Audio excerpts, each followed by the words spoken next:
Welcome viewers, myself Amit Ghosh চলে এসেছি তোমাদের ইলেকট্রোস্ট্যাটিক্সের পরের ভিডিও নিয়ে। আজকে যেটা আমরা পড়বো সেটা হচ্ছে কুলম্বস ল। কুলম্বস ল এর অ্যাপ্লিকেশন পড়বো এবং superposition of principal of forces এটা পড়বো কুলম্বস ল এর অ্যাপ্লিকেশনের মধ্যে।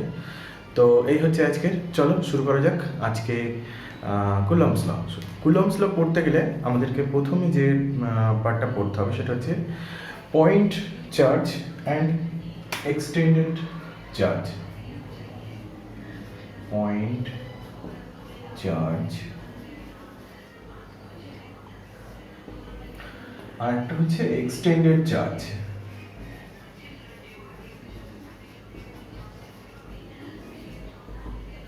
পয়েন্ট চার্জ এবং এক্সটেন্ডেড চার্জ বলার আগে আমি একটা জিনিস বলে দিতে চাই। ফিজিক্সের ভাষায় ইনফিনিটি কথাটার অর্থ কি বলো তো, জানো? ফিজিক্সের ভাষায় ইনফিনিটি কথার অর্থ কিন্তু ইনফিনিটি নয়, অসীম নয়। অ্যাকচুয়ালি ডাইমেনশনালি দেখা হয় ফিজিক্সের ভাষায় অসীম কথাটার অর্থ। অর্থাৎ যে বস্তুটা তুমি মেজারমেন্ট করতে চলেছো সেই বস্তু থেকে অনেকটা দূরে গিয়ে যদি মেজারমেন্ট করো তাহলে কিন্তু সেটাকে বলা হয়, খুব ছোট ধরা হয় বস্তুটাকে।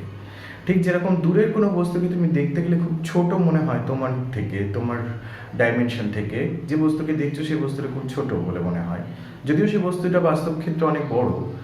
সেক্ষেত্রে কিন্তু আমরা ধরে নিই যে বস্তুটা ডাইমেনশন পয়েন্ট মাস। ওকে, তো সেরকমই পয়েন্ট চার্জ মানে হচ্ছে কোনো ধরো একটা চার্জ আছে, কোনো একটা বডিতে চার্জ আছে, এই বডিতে একটা চার্জ আছে, কি পরিমাণ চার্জ আছে, আমি এখানে কিছু এর ফাইন্ড করতে চলেছি, এনিথিং। তাহলে এই যে ডিস্টেন্সটা পাওয়া যাচ্ছে, এই ডিস্টেন্সটা যদি অনেকটা বড় হয়, এই চার্জের ডাইমেনশন থেকে অনেকটা বড় হয়। এমনটা নয় যে এটার মধ্যে কোনো মাস নেই, বা এমনটা নেই এর মধ্যে কোনো ভলিউমই নেই, ভলিউম এক্সিস্ট করে না, এমনটা নয় কিন্তু এক্স্যাক্টলি। পয়েন্ট চার্জ হচ্ছে এমন একটা চার্জ যেখান থেকে আমি মেজারমেন্ট করতে চলেছি, পয়েন্ট চার্জকে নিয়ে কোনো কিছু ফিজিক্যাল কোয়ান্টিটি মেজারমেন্ট করতে চলেছি, সেই ডিস্টেন্সটা কিন্তু কম্পারেটিভলি অনেকটাই বড়। এক্সটেন্ডেড চার্জের ক্ষেত্রে কি হয়? এক্সটেন্ডেড চার্জের ক্ষেত্রে সেম এই যে চার্জটা রয়েছে, এই চার্জটা অতটা বড়, অতটা দূরে নয়। যেখানে আমি মেজারমেন্ট করতে চলেছি সেই ডিস্টেন্সটা অতটা দূরে নয়, কোনো কিছু মেজারমেন্ট করতে চলেছি। এটাই হচ্ছে পয়েন্ট চার্জ এবং এক্সটেন্ডেড চার্জের ক্ষেত্রে ধরা হয়। আর একটা জিনিস যেটা জানতে হবে সেটা ইলেকট্রোস্ট্যাটিক্সে পড়ার সময় আমাদের বলে দিয়েছিলাম যে এখানে কিন্তু স্থির অবস্থায় রাখা থাকে সব কিছু, অর্থাৎ চার্জগুলো কিন্তু স্থির অবস্থায় থাকে। তো দেখো, যখন স্থির অবস্থায় থাকা হবে এটা খুব নিয়ারলি মুভ করে। যেমন ধরো তুমি আমরা যখন বলেছিলাম যে একটা চিরুনিকে আঁচড়ানোর সময় যখন ইলেকট্রোস্ট্যাটিক্স ফোর্স উৎপন্ন হয়েছিল, সেটাই যখন ছোটো ছোটো কাগজের টুকরোগুলোকে আকর্ষণ করছিল, আকর্ষণ বলটা কিন্তু খুব কাছাকাছি ছিল, তাই না?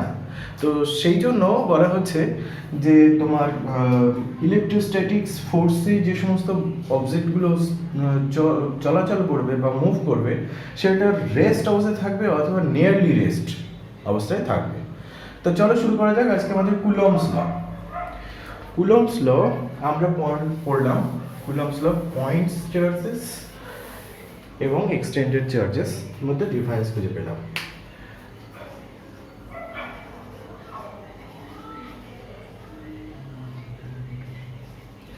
কুলম্বস ল, ধরে নেওয়া যাক এখানে একটা চার্জ আছে Q1 পরিমাণ চার্জ,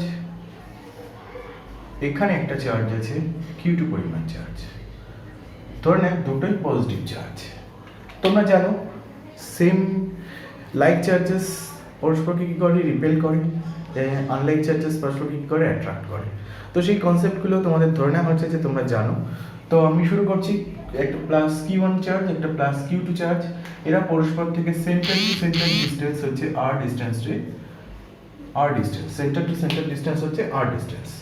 তাহলে কুলম্বস ল দুটো কন্ডিশন এখানে হতে হবে। এক নম্বর কন্ডিশন হচ্ছে পয়েন্ট চার্জ দুটো রেস্ট হতে হবে। দু নম্বর কন্ডিশন হচ্ছে রেস্ট চার্জ হতে হবে। নেক্সট হতে হবে পয়েন্ট চার্জ হতে হবে।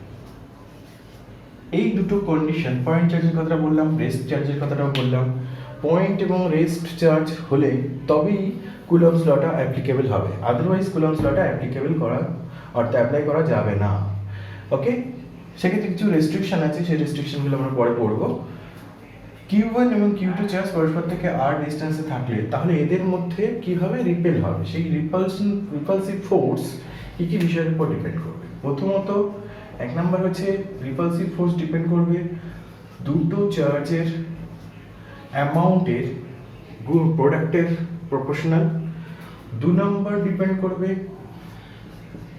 A প্রপোর্শনাল টু 1/r², অর্থাৎ একটা ডিপেন্ড করছে Q1 Q2 চার্জের গুণফলের উপর, আর একটা ডিপেন্ড করছে 1/r² এর উপর। এই 1/r² এর উপর ডিপেন্ড করে বলে এটাকে কিন্তু বলা হয় ইনভার্স স্কোয়ার ল। তো সুতরাং এখানে দুটো, যেহেতু আমার Q1 Q2 এবং আর তিনটে ভ্যারিয়েবল, Q1 Q2 দুটো চার্জের ওটা একই ভ্যারিয়েবল, তো এই কারণের জন্য এই দুটোকে যদি আমি একসাথে করি তাহলে ফোর্সটা দেখতে পাওয়া যাবে A proportional to Q1 Q2 by r²। এই প্রপোর্শনাল সাইন তুলে দিলে কি হবে, একটা কনস্ট্যান্ট আসবে, সেই কনস্ট্যান্টের মানটা কেমন আসবে, F is equals to K Q1 Q2 by r²। K Q1 Q2 by r², এই K হচ্ছে একটা constant, where K is a constant।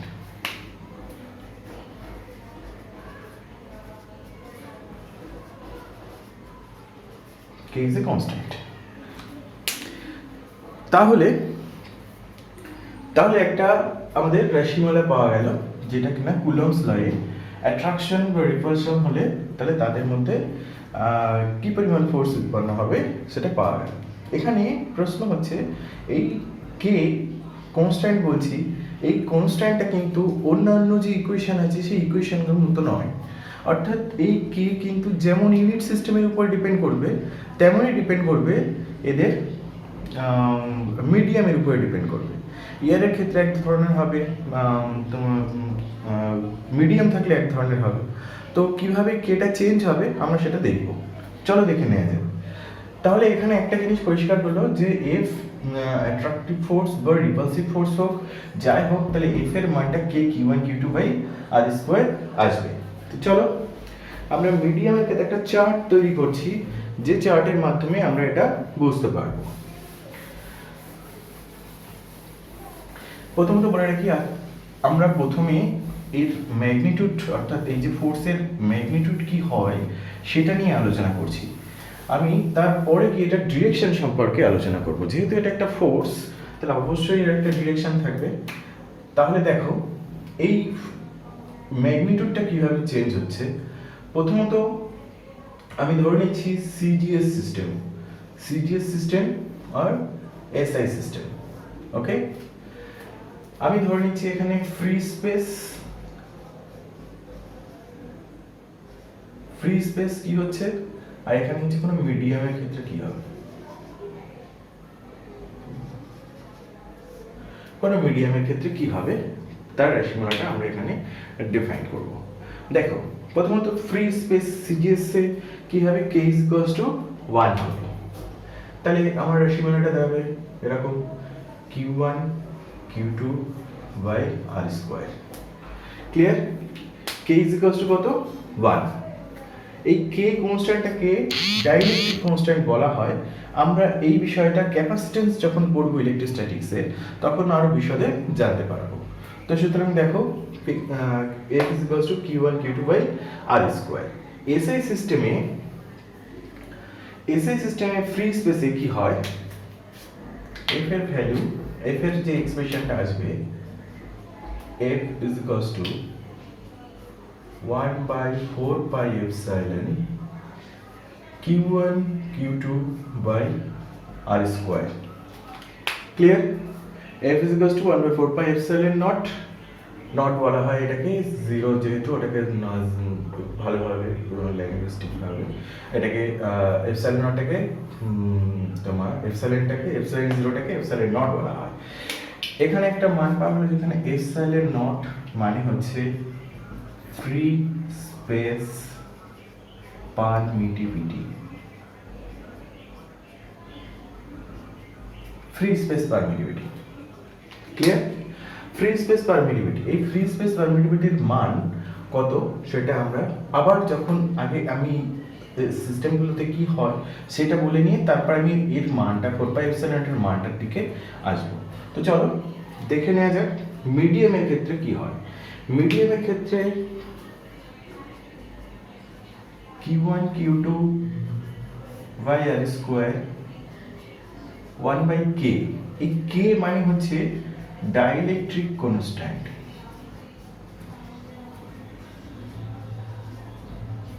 k মানে হচ্ছে ডাইইলেকট্রিক কনস্ট্যান্ট। ওকে, ডাইইলেকট্রিক কনস্ট্যান্টটাকে ডিফাইন করা হয় কিন্তু এপসাইলন বাই এপসাইলন নট, অর্থাৎ permittivity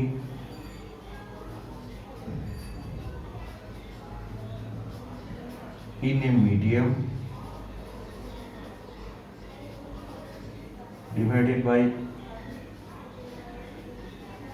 permittivity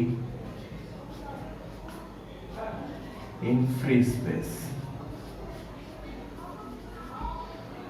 ওকে, এইভাবে ডিফাইন করা হয় ডাইইলেকট্রিক কনস্ট্যান্ট। এই ডাইইলেকট্রিক কনস্ট্যান্টের ব্যাপারটা আবার বলছি, ডাইইলেকট্রিক কনস্ট্যান্টের ব্যাপারটা আমরা আবার যখন ক্যাপাসিট্যান্স পড়বো তখন আরো ভালোভাবে এখান থেকে জানতে পারবো।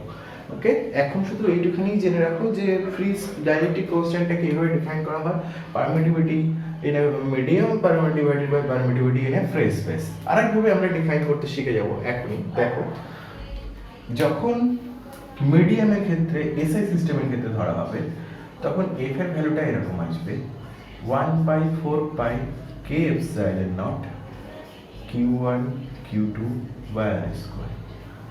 ওকে, তো এই হচ্ছে সিজিএস সিস্টেম ওয়াইজও চেঞ্জ হয়ে যাচ্ছে, আবার ফ্রি স্পেস এবং মিডিয়ামের ক্ষেত্রেও কিন্তু এর যে এক্সপ্রেশনটা কিন্তু চেঞ্জ হয়ে যাচ্ছে। তো একটু নোট ডাউন করে নাও। আরেকটা জিনিস এখানে বলে রাখি, তোমার মনে হতে পারে যে আমি কেন 1/k লিখেছি। এই যে ডাইরেক্ট এখানে তো কনস্ট্যান্ট কে ধরেছি, এটা মিডিয়ামের ক্ষেত্রে কি হয়, এই কনস্ট্যান্টের মানটা আছে 1/k। ফর এক্সাম্পল ধরো একটা অভ্র মিডিয়ামের মধ্যে দুটো চার্জের মধ্যে এখানে ধরো অভ্র মিডিয়াম ঢুকিয়ে দেওয়া হলো, কমপ্লিটলি এটা ফিল্ড করে দেওয়া হয়েছে অভ্র দিয়ে। অভ্র দিয়ে যদি ফিল্ড করে দেওয়া হয় তাহলে অভ্র ডাইইলেকট্রিক কনস্ট্যান্টটা নিয়ারলি 6 আসে। ঠিক আছে, নিয়ারলি 6 আসে। কে কিন্তু নয়, কনস্ট্যান্ট নয়, এটা অবশ্যই কনস্ট্যান্ট, কিন্তু এটা ডাইইলেকট্রিক কনস্ট্যান্টের কথা বলেছি, এই কেটা নয়। ওকে, এটা একটা কনস্ট্যান্ট। এই কনস্ট্যান্টের মান যখন আমি মিডিয়ামের ক্ষেত্রে সিজিএস সিস্টেম অ্যাপ্লাই করব তখন 1/k হবে 1/6 Q1 Q2 by r square. whereas যেখানে আমি dielectric constant SI system use করব তখন k কিন্তু 6 হবে। ওকে, তাহলে আমি অ্যাকচুয়ালি এখানে k ড্যাশ যদি ব্যবহার করি তাহলে তোমার ব্যাপারটা ক্লিয়ার হয়ে যাবে। k ড্যাশ ব্যবহার করলাম, তাহলে এবার k ড্যাশের ভ্যালু এখানে কত? k ড্যাশের ভ্যালু এখানে হচ্ছে তোমার, আমি k ড্যাশ সব ভ্যালুগুলো একটু লিখে দিচ্ছি। দেখো, k ড্যাশ এখানে কত হচ্ছে 1, এখানে k ড্যাশ কত হচ্ছে 1/4πε0। এটার ক্ষেত্রে এর ক্ষেত্রে k dash is equals to 1/k, এটার ক্ষেত্রে k dash is equals to 1/4πk∈0। এই হচ্ছে তোমার সিজিএস এবং এসআই ফ্রি স্পেস এবং মিডিয়ামের ক্ষেত্রে কিভাবে চেঞ্জ হয়েছে। চলো এবার আমরা ম্যাগনিটিউড গুলো কি আসে, বিশেষ করে সিজিএস এর ম্যাগনিটিউড তো কিছু নেই বলার, আমরা এই এসআই সিস্টেমে ম্যাগনিটিউড গুলো কি আসে এই 4π এর সেটা আমরা দেখি। চলো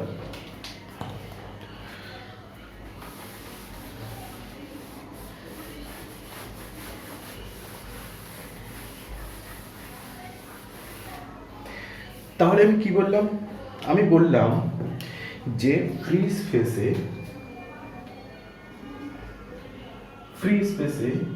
4πε Q1 Q2 by r square এই ভ্যালুটা আসে। আমরা কিন্তু এখনো ম্যাগনিটিউড নিয়ে আলোচনা করছি, আমরা কিন্তু এখনো পর্যন্ত তোমার ডিরেকশন নিয়ে আলোচনা করিনি, আমরা ডিরেকশন নিয়ে আসবো এখনই। চলো, এই যে 1/4πε0 এর এটাকে বলা হচ্ছে 1/4πε0, এর ভ্যালু হচ্ছে 9 × 10⁹ newton metre square coulomb square. 9 × 10⁹ newton metre square বা কুলম্ব স্কোয়ার। এবং এই এপসাইলন নট এর ভ্যালু 8.854 × 10⁻12, এটার ইউনিটটা উল্টে যাবে, তাহলে কুলম্ব স্কোয়ার ডিভাইডেড বাই, এইভাবেও তুমি লিখতে পারো, সরি, নিউটন মিটার -2। যেহেতু 1/4 এটা, এইটাকে বলা হচ্ছে free space permittivity, okay. 8.854 × 10⁻12 coulomb square newton inverse metre -2। তো এটা কিন্তু আমাদের নিউমেরিক্যাল করার সময় ভীষণ কাজে লাগবে দুটো মানটা, 9 × 10⁹ newton metre square by coulomb square, okay. তো এবার ছোট করে তোমরা এখান থেকে তোমরা ইউনিট ডাইমেনশন ক্যালকুলেশন শিখে গেছো, তো ডাইমেনশন ক্যালকুলেশন শিখে নাও। ডাইমেনশন ক্যালকুলেশন নিশ্চয়ই করতে পারবে। 1/4πε0 এর ডাইমেনশন ক্যালকুলেট করতে পারবে, ε0 এর ডাইমেনশন ক্যালকুলেট করতে পারবে।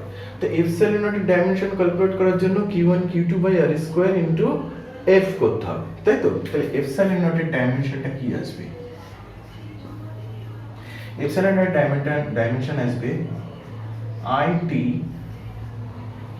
I² T², যে দুটো চার্জ আছে এখানে, ডিভাইডেড বাই ফোর্স আসছে, ফোর্স হচ্ছে mL T⁻², আরেকটা এখানে আসছে ডিসটেন্স আসছে L², R² আছে FR²। তাহলে এখান থেকে দেখা যাচ্ছে যে আমার ডাইমেনশনটা m⁻⁻1, L² এখানে L⁻³ T⁻⁴ and I²।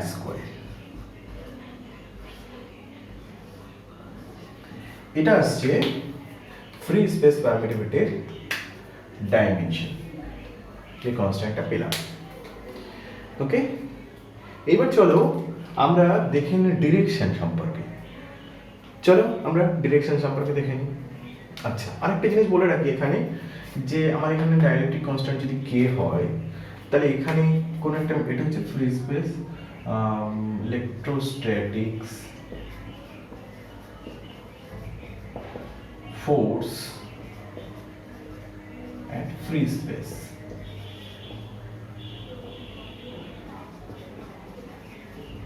Okay. Free space, আমরা ইলেকট্রোস্ট্যাটিক্স ফোর্স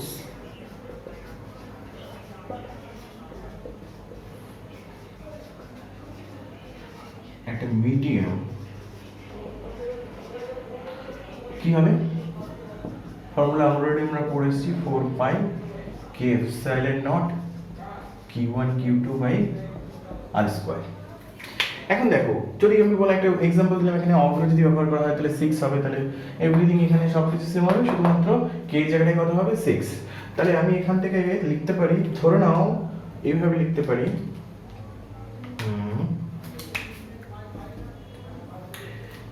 এই যে ভ্যালুটা, এটা f এয়ার দিয়েছি, ওকে, f এয়ার, একটু ভালো করে লিখি, f এয়ার, আর এটা মিডিয়াম MED, ওকে। তাহলে আমি এটা লিখতে পারি k বাদ দিয়ে কি হচ্ছে f air divided by k। তাহলে দেখো, খেয়াল করো, f medium f air divided by k। তো চলো এবার দেখে নেওয়া যাক আমাদের ডিরেকশন অফ কুলম্বস ল। তো এখানে দুটো ফোর্স চার্জ আছে, q1 আর q2 চার্জ আছে, দুটোই পজিটিভ ধরে নিয়েছি আমি, এবং এদের সেন্টার টু সেন্টার ডিসটেন্স হচ্ছে r, ওকে। তাহলে সেন্টার টু সেন্টার ডিসটেন্স হচ্ছে r। তাহলে এই বস্তুটার কি করবে, রিপালশন করবে, এইকে রিপালশন করবে, তার মানে এদিকে সরে আসবে। আর এই বস্তুটাকে কি করবে, এটাও রিপালশন করবে, সেটা ওদিকে সরে যাবে। এই ফোর্সটার নাম দেওয়া হচ্ছে F1 ডিউ টু 2, এটার নাম দেওয়া হচ্ছে F2 ডিউ টু 1। তাহলে অবভিয়াসলি একটা দিক বলা যাচ্ছে যে একটা ডিরেকশন আছে যেটার মধ্যে 180 ডিগ্রি ডিরেকশন, অর্থাৎ যেটা নিউটনস থার্ড ল এটা অ্যাপ্লিকেবল হচ্ছে। এই কারণের জন্য অলরেডি আমরা দেখলাম দুটোর ম্যাগনিটিউড কি হলো, সেম হয়েছিল, এবং তার সাথে সাথে দেখলাম ডিরেকশনটা ইকুয়াল অ্যান্ড অপোজিট হলো। তাহলে this is not a pseudo force, this is a real force. Okay, next হচ্ছে আমাদের ডিরেকশনটা নিয়ে কাজ করছি। প্রথমত ডিরেকশন দুভাবে ক্যালকুলেট করা যায়। ফার্স্ট হচ্ছে ইউনিট ভেক্টর ক্যালকুলেশন করে, unit vector direction, unit vector wise direction. Unit vector মানে কি, ধরো এই একটা ভেক্টর, যে ভেক্টরটার ইউনিট ভেক্টর এ ক্যাপ, সেটাকে ডিফাইন করা কিভাবে হবে, এ ভেক্টর ডিভাইডেড বাই তার ম্যাগনিটিউড। ওকে, তাহলে এখানে আমি ধরে নিতে পারি যে এটা একটা আর ভেক্টর, এবং এদের unit vector is equals two কত হবে, আর ক্যাপ ইজ ইকুয়ালস টু হবে আর ভেক্টর ডিভাইডেড বাই আর। ওকে, আর হচ্ছে তার ম্যাগনিটিউড। ক্লিয়ার? তাহলে আমার এখানে ফোর্সের ডিরেকশনটা কি আসবে, F12 আসবে 1/4 pi epsilon naught, 1/4 pi epsilon not Q1 Q2 by r square r cap. তাহলে এটাকে যদি আবার অন্যভাবে লিখতে হয়, এই ফর্মে লিখতে হয়, তাহলে 1/4 pi epsilon not Q1 Q2 by r cube r vector. Clear? এবং F21 কি হবে, সিমিলারলি F21 হবে minus 1/4 pi epsilon not Q1 Q2 r cube r vector. Clear? Actually minus r vector হতো, তা আমি সেটাকে মাইনাসটা আগে নিয়ে নিয়েছি, তাহলে এই জন্য এখানে F21 is equals two 1 minus 1/4 pi epsilon not আসছে। তো এবার দেখো, খেয়াল করো যে এখানে মাইনাসটা কেন নেওয়া হয়েছে, যে মাইনাস আর ভেক্টর আসতে বলে এখানে মাইনাস নেওয়া হচ্ছে। ওকে, তাহলে এটা গেল আমার ইউনিট ভেক্টর ওয়াইজ। আমি এবার ক্যালকুলেট করব position vector wise. Position vector wise কিভাবে ক্যালকুলেট হবে, পজিশন ভেক্টর ওয়াইজ ক্যালকুলেট করতে গেলে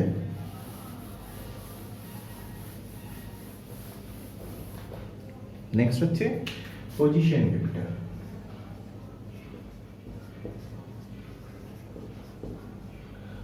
দুই নম্বর পজিশন ভেক্টর।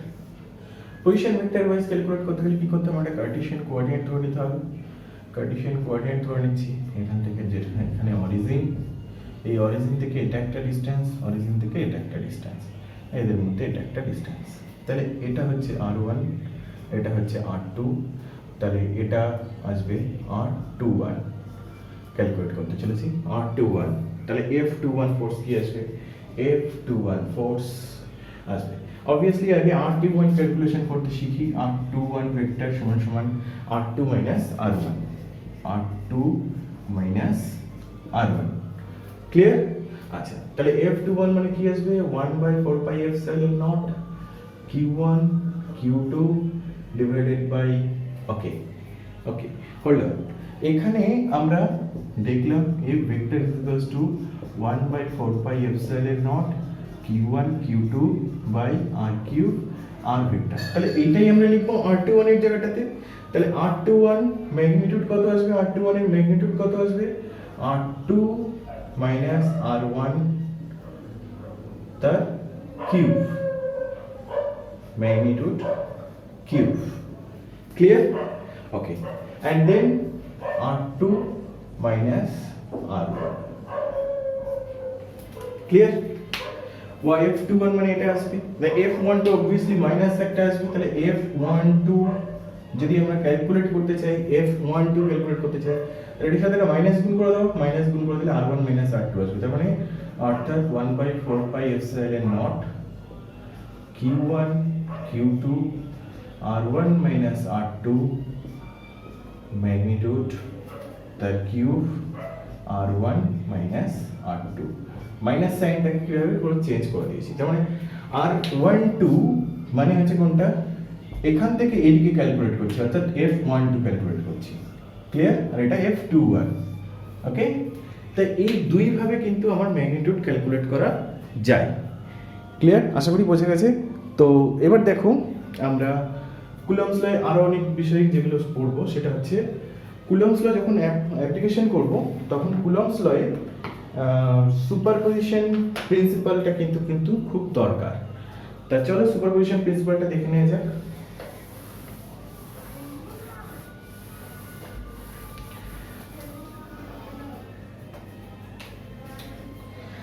তো আমরা এবার দেখব principal of superposition.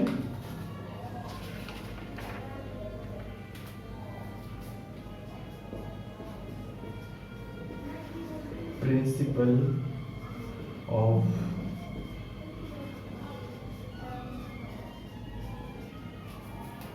position law for forces.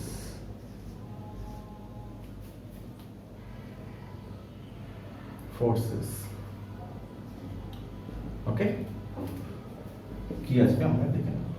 চলো আমরা ধরে নিচ্ছি এখানে ধরো এখানে একটা Q1 চার্জ আছে,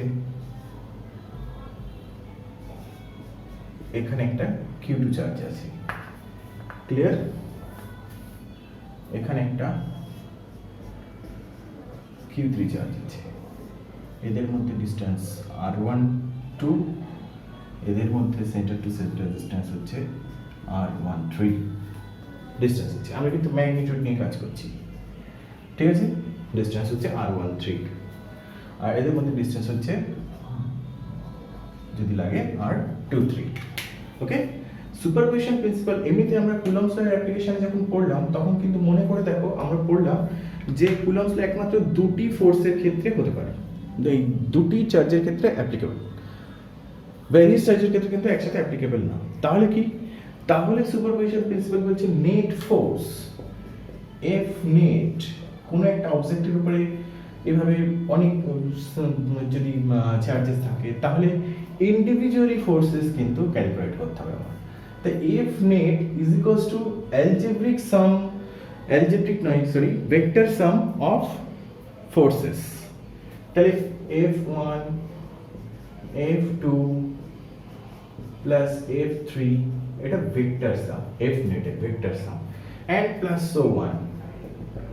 ওকে, তাহলে আমি যে এক্সাম্পলটা নিয়েছি এখানে সেই এক্সাম্পলটা দিয়ে দেখা যাক, যে এক্সাম্পলটা নিলাম আমি এখান থেকে সেই এক্সাম্পলটা নিয়ে দেখা যাক। তাহলে আমরা ক্যালকুলেট করছি ধরো Q1 চার্জের ফোর্স অন Q1 চার্জ আমি ক্যালকুলেট করছি। এবার Q1 চার্জের উপরে ফোর্স কত আসছে সেটা ক্যালকুলেট করছি। তো দেখো Q1 চার্জের উপরে ফোর্স ক্যালকুলেট করলে কি আসবে? তাহলে F obviously made of net force, F net Q1 এর উপরে। তাহলে Q1 চার্জ obviously সবগুলোতে ধরে নিই পজিটিভ চার্জ আছে, তাহলে F net Q1 কত আসবে? দেখো F net Q1 কত আসবে বলো? 1/4 pi epsilon naught Q1 Q2 by এদের মধ্যে ডিসটেন্স কত? R12 এবং এদের মধ্যে ভেক্টর কিন্তু এটা, তার মানে R12 এর স্কোয়ার করি আর এটা ক্যাপ করি। তুমি যদি কিউব লিখতে চাও তাহলে কিউব লিখে R12 লেখো, কোনো অসুবিধা নেই। কিউব লিখে R12 ভেক্টর লেখো। R12 ভেক্টর মানে ফোর্স এইটা, তার মানে ডিরেকশন এইদিকে, এর জন্য ডিরেকশন এইদিকে, তার মানে কি R1 মাইনাস R2। ক্লিয়ার? লিখে নাও, কোনো অসুবিধা নেই। R1 minus R2 minus R2 vector, magnitude নাও, কিউব করে দাও। ক্লিয়ার? Very good. নেক্সট দেখো Q3 চার্জের জন্য Q1 আমরা কিন্তু বললাম যে দুটো যেহেতু এখানে দুটো এক্সট্রা চার্জ আছে, এই চার্জটা বাদে দুটো এক্সট্রা চার্জ আছে, তো এর জন্য ফোর্স একবার ক্যালকুলেট করতে হবে, ফার্দার এর জন্য ফোর্স এদিকে ক্যালকুলেট করতে হবে। তো এই বিন্দুর উপরে যে নেট ফোর্স আসবে সেটা হচ্ছে আমার এর ডিরেকশনটা আসবে। ইনফ্যাক্ট এখানে যে এক্সাম্পলটা নেওয়া হয়েছে সেটা কিন্তু একটা তোমার সেম ডিরেকশনে, দুটোই সেম ডিরেকশনে হবে। যেহেতু কুলম্বস লতে আমরা শিখেছি যে সবসময় দুটো চার্জের মধ্যে যে ফোর্সটা ক্রিয়েট হয় সেটা কিন্তু একটা লাইন, স্ট্রেট লাইন বরাবর, দুটো চার্জের স্ট্রেট লাইন বরাবরই ক্রিয়া করে। তাহলে এখান থেকে যে রেশিওটা আসবে সেটা কত হবে? 1/4πε0 Q1 Q3 R1 R3। Direction যেহেতু এদিকে, তাহলে এটার ডিরেকশন কত হচ্ছে? এটার ডিরেকশন হচ্ছে, এটার জন্য এই যে ফোর্সটা, এটা এই ফোর্সটার নাম দেওয়া হচ্ছে ফোর্স অন ডিউ টু 2। এটার জন্য আবার সেম হবে, এটার সেটার নামও কি হবে? F13 ভেক্টর সাম। ক্লিয়ার? তাহলে Q1 R3, তাহলে ম্যাগনিটিউড নাও, কিউব করো R1 মাইনাস R3। আশা করি বোঝা গেল। এটা খুব ইজিলি একটা এক্সাম্পল নেওয়া হলো, এভাবে তুমি ক্যালকুলেট করে নিতে পারবে। নেক্সট দেখো আমি একটা স্কোয়ার নিচ্ছি, তাহলে সেক্ষেত্রে ব্যাপারটা আরো বেশি ক্লিয়ার হয়ে যাবে। একটা স্কোয়ার শেপের কিছু একটা নিচ্ছি, একটা অবজেক্ট। দেখো সুপারপোজিশন প্রিন্সিপালটা ক্লিয়ার হয়ে যাবে। কিভাবে আমরা অ্যাপ্লাই করছি সুপারপোজিশন প্রিন্সিপাল? সুপারপোজিশন প্রিন্সিপালটা বলা হলো কি, যে vector some of net force is equals to some of the force of individual charges due to individual charges। ধরো একটা square Q1 Q2 same charges নিই, Q পজিটিভ চার্জ নিয়ে নিই, সব পজিটিভ চার্জেস নিয়ে নিই। এদের মধ্যে ডিস্টেন্স a ধরি, ধরে নেওয়া হোক। তাহলে আমার ফোর্স এখানে যে অবজেক্টটা আছে, এটা A, এটা B, এটা C, এটা D নেওয়া হলো। আমাকে ক্যালকুলেট করতে হবে force at A। Okay, force at A কত হবে সেটা আমাকে ক্যালকুলেট করতে হবে। আমি সেটাকে নাম দিচ্ছি F net. Clear? F net কত হবে সেটা আমাকে ক্যালকুলেট করতে হবে। তো দেখো F নেটটা ক্যালকুলেট করার জন্য আমরা কি ব্যবহার করব এখানে? F নেটটা ক্যালকুলেট করার জন্য তাহলে আমাকে অবভিয়াসলি ফোর্সের ডিরেকশনগুলো দেখতে হবে। তাহলে আমি প্রত্যেকটা ইন্ডিভিজুয়ালি F এর উপরে B যে ফোর্স ক্রিয়েট করবে, পজিটিভ ডিরেকশন কোনটা? এটা। ওকে, তাহলে এটার নাম দিচ্ছি FB। এর উপরে D যে ফোর্স ক্রিয়েট করবে কোন দিকে? এইদিকে, সেটার নাম কত দিচ্ছি? FD। আচ্ছা, C যেদিকে ক্রিয়া করবে সেটা হচ্ছে এদের এই লাইন বরাবর ক্রিয়া করবে, সেটার নাম হচ্ছে কত? FC। ক্লিয়ার? আচ্ছা, আরেকটা জিনিস জানতে হবে, সেটা এটা যদি A হয় তাহলে এটা কত হবে? A square root under A square plus A square A root 2। এর ডিসটেন্সটা হবে A রুট 2। এটা তোমাকে জানতে হবে, A রুট 2 এই ডিসটেন্সটা। ওকে, তাহলে F নেট কত হবে? F নেট উইথ ডিরেকশন, কিন্তু উইথ ডিরেকশন। আমরা যদি ম্যাগনিটিউডটা নিই তাহলে ম্যাগনিটিউড কি হবে? এরকম ম্যাগনিটিউডটা হবে, আগে ম্যাগনিটিউডটা বার করে নিতে হবে, তারপরে তার ডিরেকশনটা বার করতে হবে। তো F নেট কি হবে এখানে? ফার্স্ট F নেট মানে magnitude of force B, magnitude of force D, magnitude of force C calculate করতে হবে। তাহলে FB ম্যাগনিটিউড করলে কি আসবে? Q by 4 pi epsilon naught, Q square by 4 pi epsilon naught। Distance কত? A যদি এদের ইকুইল্যাটারাল নেওয়া হয়েছে, সমবাহু অর্থাৎ এটা স্কয়ার নেওয়া হয়েছে, তো এখানে কি আসবে? A square. এই ডিসটেন্সটা কত? A প্লাস FD, এই ডিসটেন্সটা কত? A। তাহলে এখানে কত আসবে? Q square by 4 pi epsilon naught, এটাও A স্কয়ার আসবে। FC এর ম্যাগনিটিউডটা কি আসবে? FC এর ম্যাগনিটিউডটা আসবে এরকম যে FC ক্যালকুলেট করলে আসবে Q square by 4 pi epsilon naught A root two তার স্কোয়ার। তাই তো, তাই তো আমরা এই পদ্ধতি করি, কিন্তু এখান থেকে বলা হচ্ছে যে এই পদ্ধতি করলে কিন্তু আসবে না রেজাল্টটা। ক্লিয়ার? এই পদ্ধতি করলে আসবে না, কারণ আমার এই ভেক্টর সাম ক্যালকুলেট করতে হবে। আমরা যেটা করলাম, একটা ফোর্সটাকে স্কেলার ধরে নিলাম, ঠিক আছে, ফোর্সটাকে স্কেলার ধরে নিলাম, তাহলে কিন্তু এই ফোর্স সুপারপজিশন প্রিন্সিপালটা অ্যাপ্লাই করা হলো না, কারণ সুপারপজিশন প্রিন্সিপাল বলছে যে force F net is equals two vector some of the individual forces. তাহলে হবে না, এইভাবে ক্যালকুলেট করতে হবে। কী হবে? আমাদের একটা রাস্তা আছে, সেটা ভেক্টর রেজলিউশন অ্যাপ্লাই করা। ভেক্টর রেজলিউশন অ্যাপ্লাই করো, দেখো হয়ে যাবে। তাহলে এটা একটা রং প্রসেস। ক্লিয়ার? এটা একটা রং process. Clear?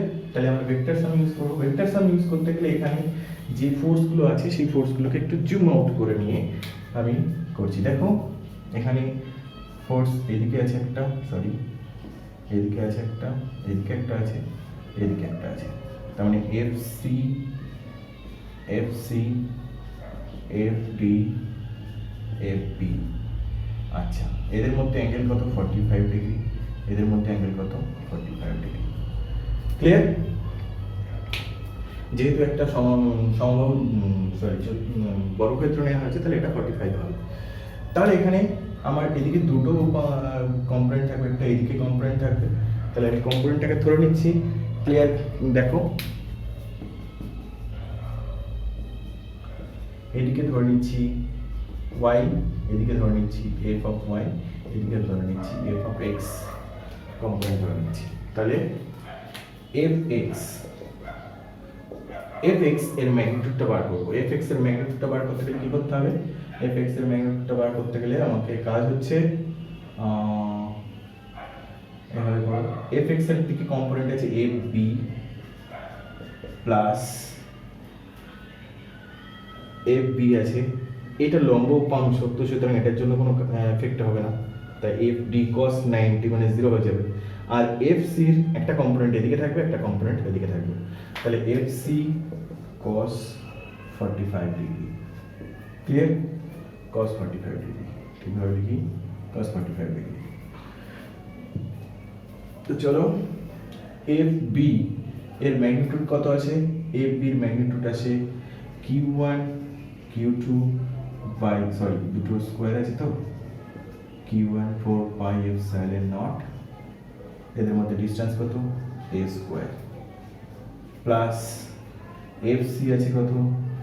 q square by 4 pi epsilon not a square, a root two, মানে a square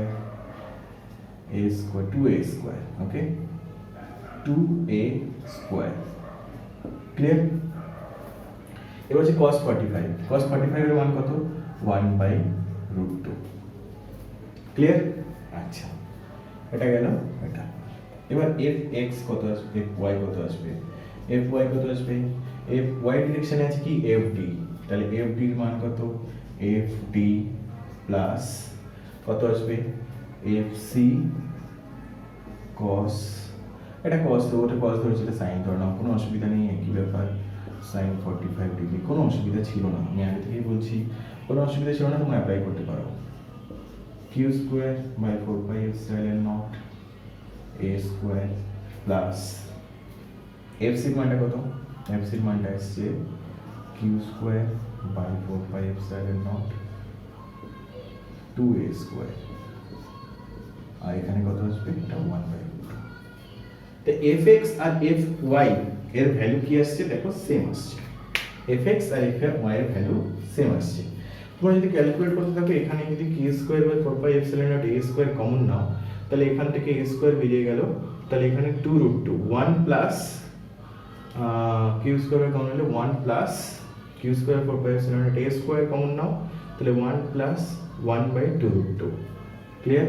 2√2 plus 1, 2√2 plus 1 divided by 2, তাহলে আমার ইকুয়েশনটা এখানে এরকম আসবে q square by 4 pi epsilon not a square 2√2 plus 1 divided by 2। Okay, তো এখানে 2টাকে আমি 8 লিখে দিই, 8 বাই এপসাইলন নট। তাহলে এর ভ্যালুটাও তাই আসবে, q square by 8 pi epsilon naught a square 2√2 plus 1। Clear? 2√2 pi 8 pi epsilon naught a square 2√2 plus 1। তাহলে দুটো ফোর্সের সেম অ্যামাউন্ট ফোর্স এসছে, সেটা হচ্ছে এই মানটা। তাহলে এবার আমাদের কি ক্যালকুলেট করতে হবে?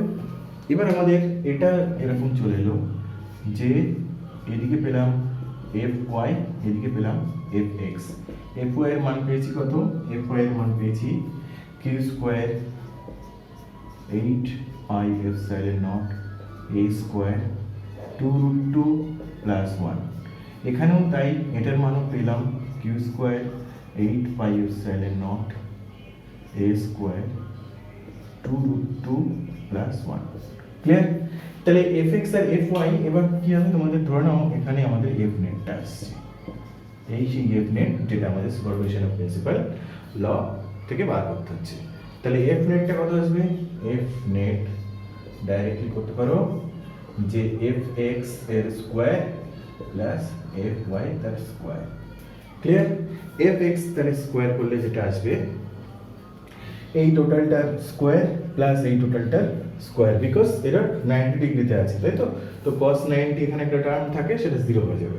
তাহলে এখানে এখানকার স্কোয়ার এখানকার স্কোয়ার করলে, দুটো স্কোয়ার করলে একটা বাইরে চলে আসবে। তাহলে এর ভ্যালুটা এরকম আসবে, q square by 8 pi epsilon naught 8 pi epsilon naught square 1 plus 1 2 8 pi epsilon not a square 2√2 plus 1, যে ভ্যালুটা ওখানে আসছে, ইন্টু √2। ক্লিয়ার?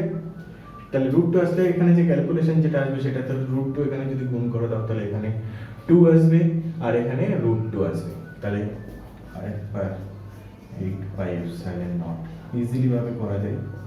তোমরা যদি অন্যভাবে পদ্ধতি ইউজ করো তাহলে সেটাও করতে পারো, কোনো অসুবিধা নেই। তাহলে এটাতে করলে আসছে 2 to 4 প্লাস √2। ক্লিয়ার? তাহলে এই আসছে এফ নেট, এই আসছে এফ নেট। ইভেন ডিরেকশন, এখন ডিরেকশন, তাহলে এই যে ডিরেকশন এফ নেটটা আমি ধরে নিচ্ছি এই কম্পোনেন্টের সাথে কি ফাই কোণ করেছে, ফাই কোণ করেছে, এফ এক্স এর সাথে ফাই কোণ করেছে। তাহলে tan phi মানে হচ্ছে কত? tan phi হচ্ছে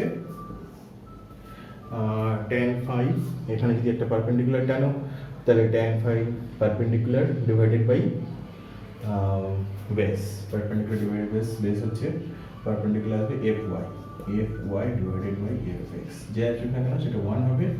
phi is equals to 45 degree. Clear?